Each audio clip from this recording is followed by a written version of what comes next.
আগামী 15 জানুয়ারির মধ্যে সরকারকে গণ অভ্যুত্থানের ঘোষণাপত্র প্রকাশ করার দাবি জানালেন বৈষম্য বিরোধী ছাত্র আন্দোলন ও জাতীয় নাগরিক কমিটি। এই সময়ের মধ্যে ঘোষণাপত্র দেয়া না হলে আবারও রাজপথে আন্দোলন গড়ে তোলার হুঁশিয়ারি উচ্চারণ করেন ছাত্রবৃন্দ। কেন্দ্রীয় শহীদ মিনারে মার্চ ফর ইউনিটিতে গণহত্যার প্রধান অভিযুক্ত শেখ হাসিনাকে দ্রুত দেশে ফিরিয়ে এনে বিচারের মুখোমুখি করার দাবিও জানান তারা। ইশতিয়াক ইমনের প্রতিবেদন। কথা ছিল বছরের শেষ দিনে আন্দোলনে অংশ নেয়া বৈষম্য বিরোধী শিক্ষার্থী ও নাগরিক কমিটি শহীদ মিনারে ঘোষণা করবে জুলাই বিপ্লবের ঘোষণাপত্র। কিন্তু আগের দিন রাতে সরকারের পক্ষ থেকে বলা হয় সরকারি সব পক্ষের সাথে আলোচনার ভিত্তিতে একটি ঘোষণাপত্র তৈরি করবে। তাতেই বদলে যায় দৃশ্যপট। মধ্যরাতে ঘোষণাপত্রের কর্মসূচি বদলে যায় মার্চ ফর ইউনিটিতে। সেই ধারাবাহিকতায় দুপুরের পর থেকে শহীদ মিনারে জড়ো হতে থাকেন রাজধানী সহ সারা দেশ থেকে আন্দোলনকারীরা। গণপরিষদ নির্বাচনে যারা জয়ী হবে তারা একই সাথে সংবিধান বিষয়ে সিদ্ধান্ত নেবে, নতুন সংবিধান প্রণয়ন করবে। সেই সংবিধান আলেমদেরকে জঙ্গি বানিয়েছে, সেই সংবিধান বাংলাদেশে থাকতে পারে না।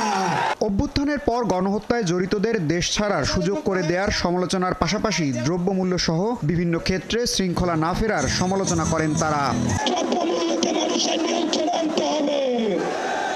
আইন শৃঙ্খলা পরিস্থিতিকে স্বাভাবিক করতে হবে। কোন বিপ্লবীর গায়ে যদি আক্রমণ করা হয় এই সরকারকে তার দায়ভার নিতে হবে।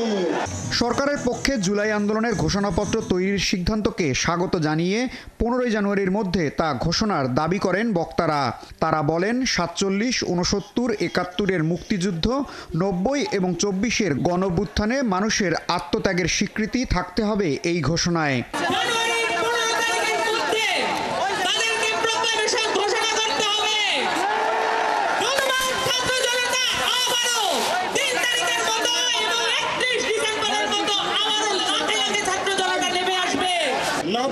যারা শহীদ হয়েছেন, আহত হয়েছেন, যারা 71-এ শহীদ হয়েছেন, আহত হয়েছেন, তাদের প্রত্যেকটি রক্তের কোণায় লেখা আছে যে প্রতিশ্রুতিগুলো, আগামীতে যে প্রক্লেমেশনটা আমাদের জাতির সামনে আসবে সেখানে সেগুলো স্পষ্ট করে লেখা থাকতে হবে।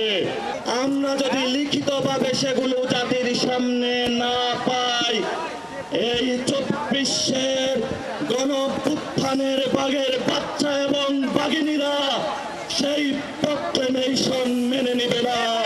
জুলাই হত্যাকাণ্ডে জড়িতদের কোনো ছাড় দেওয়া হবে না জানিয়ে বক্তারা শেখ হাসিনাকে দেশে ফিরিয়ে এনে বিচারের মুখোমুখি করার দাবি জানান। মুজিববাদী কোনো সংগঠন দেশে থাকতে পারবে না বলেও হুঁশিয়ারি দেন তারা। আমাদের ভাইদের হত্যা করেছে ওই ছাত্রলীগ, যুবলীগ, আওয়ামী লীগের সন্ত্রাসীরা, তারা এখনো বিভিন্ন দিক থেকে আমাদেরকে দেখে আর মুচকি হাসে। এই খুনিদের বিচার হতে হবে কিনা? ছাত্র জনতার রক্তের সাথে যারা বিন্দুমাত্র বেইমানি করবে তাদের কোনো ছাড় দেওয়া হবে না জানিয়ে ছাত্রনেতারা বলেন রাষ্ট্রীয় প্রতিষ্ঠানগুলো ঘুরে দাঁড়ানোর ইঙ্গিত থাকতে হবে ঘোষণাপত্রে। নতজানু পররাষ্ট্রনীতি থেকেও বেরিয়ে আসতে হবে। ইশতিয়াক ইমন, 71, ঢাকা।